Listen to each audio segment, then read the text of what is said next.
Welcome to Study Loop. So now we'll work on problem 118 from chapter 17. Here we're told we have a mass of an unknown monoprotic acid titrated with a concentration of sodium hydroxide. It tells us the equivalence point, and we're asked to determine the molar mass. So first off, we need to calculate the moles of base added at the equivalence point. We get that from multiplying the concentration of the acid, 0.0998, times the volume at the equivalence point.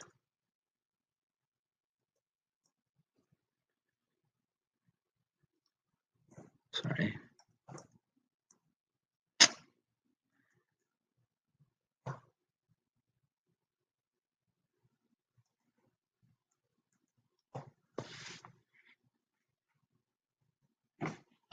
$2,382 is the liters, is the volume, and we get 2.38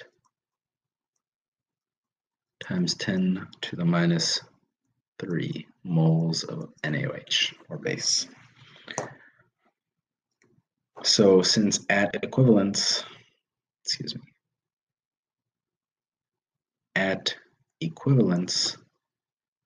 moles base equals moles of acid,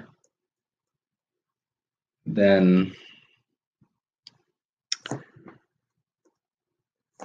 we can put the mass that we're given of the monoprotic acid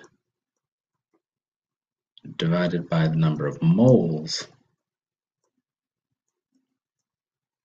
and this units work out properly, so we have grams per mole, so this should give us the molar mass. And when we do this calculation, we get 219.75 grams per mole.